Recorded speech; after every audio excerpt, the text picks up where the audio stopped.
Board examination की तैयारी कर रहे हर एक स्टूडेंट्स के मन में एक सवाल तो ज़रूर उठता है कि हम अपनी बोर्ड कॉपी में किसी प्रश्न का उत्तर कैसे लिखें। तो स्टूडेंट्स, मैं आज आपको पंचलाइट कहानी के माध्यम से बताना चाहूँगा कि कैसे लिखा जाता है किसी प्रश्न का उत्तर और कैसे टाइप करा जाता है। ओके, तो अगर आप class 12th UP board examination 2021-22 की तैयारी कर रहे हैं तो आप सभी को इस वीडियो में उसका सॉल्यूशन मिलने वाला है। अगर पंचलाइट कहानी के बारे में बात करूं तो पंचलाइट कहानी जो होती है ये लगभग हर साल पूछी जाती है। ओके, तो ये 5 अंक की पूछी जाती है। अगर आपने ये वीडियो देख ली तो आप सभी को 5 अंक पक्के करने से कोई नहीं रोक सकता है।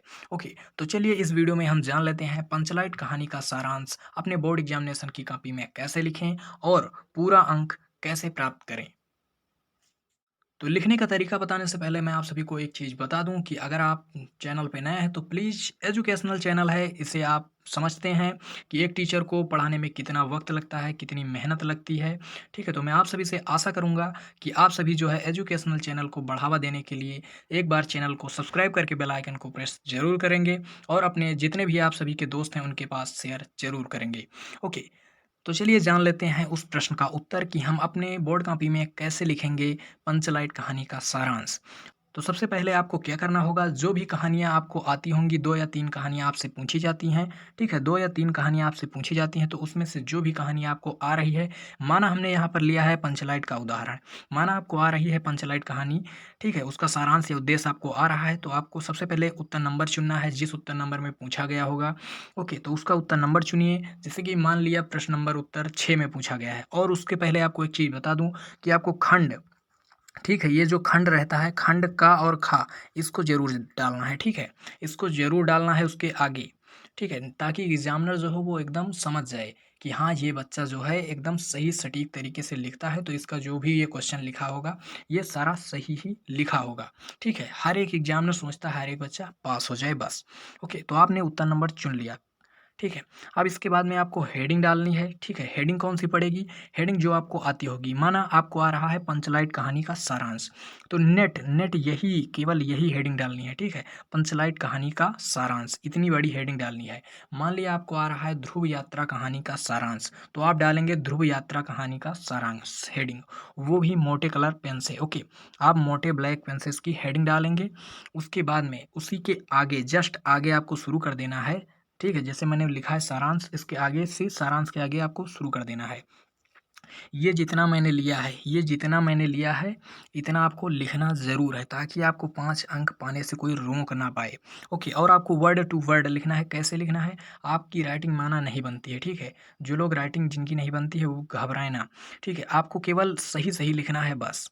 कुछ सफ़ा दिखाई दे कि हाँ, ये पा बना है, ये चा बना है, ये ला बना है, उस पर मात्रा लगी है, छोटी ई बना है और टा बना है। ओके, तो पंचलाइट उसे साफ-साफ ये इतना दिखाई देना चाहिए बस। ओके, तो अब इसके बाद में जो मैं पढ़ने जा रहा हूँ ये वेरी वेरी मोस्ट इंपॉर्टेंट है आपको 5 अंक पाने के लिए, ठीक है? तो ये मैंने एक प्रश्न का उत्तर बताया है। अगर आप इसी तरीके के और भी क्वेश्चन का आंसर जानना चाहते हैं तो प्लीज़ उसे आप कमेंट बॉक्स में बताएं ताकि मैं आप सभी स्टूडेंट्स की सहायता कर सकूँ। ओके, और हाँ, चैनल को सब्सक्राइब करना बिल्कुल मत भूलिएगा क्योंकि नारायणा लर्निंग इंस्टीट्यूट ही आपका एग्ज़ाम साथी है। तो चलिए अब इसे मैं पढ़ने जा रहा हूँ, कृपया ध्यान से सुनिएगा, ये जो क्षण है आपके लिए बहुत ही इम्पोर्टेंट है। तो कहानी का सारांश कैसे लिखा जाता है? ये लिखा जाता है, पंचलाइट कहानी को महान लेखक फणीश्वर नाथ रेणु जी ने लिखा है। ये इसके बाद आपको क्या लिखना? इस कहानी में ग्रामीण जीवन का वास्तविक चित्र खींचा गया है। इस कहानी में एक गांव की 2 टोलियां हैं, ठीक है?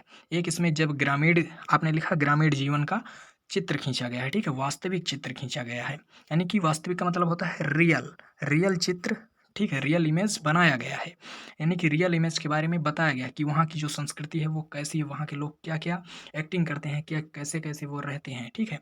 तो ये हुआ। अब इस तरीके इसके बाद में इस कहानी में एक गाँव की 2 टोलियाँ हैं, ठीक है? मान लिया एक गाँव है, उसमें एक है कौन-सी टोली? जिसमें पहली टोली है महातो टोली और दूसरी टोली है राजपूत टोली। तो यहाँ हमने बता दिया किसको? एग्जामिनर जो कॉपी चेक कर रहा है उसको मैंने बता दिया कि यहाँ पर 2 टोलियों की बात की गई है। सबसे पहले यहाँ पर इसके जो लेखक हैं वो कौन हैं? फणीश्वरनाथ रेणु जी हैं। उसके बाद हमने बता दिया कि इसमें ग्रामीण जीवन का जो है वास्तविक चित्र खींचा गया है, तो समझ गया हाँ भाई चित्र खींचा गया। उसके बाद आपको पढ़ना है, फिर वो क्या पढ़ेगा कि कहानी में एक गाँव की 2 टोलियाँ हैं। हाँ, 2 टोलियाँ हैं। उसके बाद कौन टोली है? एक है महतो टोली और दूसरी राजपूत टोली है। अब उसके बाद में आपको क्या लिखना है? इसमें महतो टोली के द्वारा रामनवमी के मेले पर पंचलाइट या पंचलाइट खरीदने की चर्चा की गई है। ठीक है, तो क्या बताया आपने एग्जामिनर को कि इसमें महतो टोली के द्वारा रामनवमी के मेले पर पंचलाइट खरीदने की चर्चा हुई है। ठीक है, यही मुख्य केंद्र होता है कि क्या आपको बताना है एग्जामिनर को।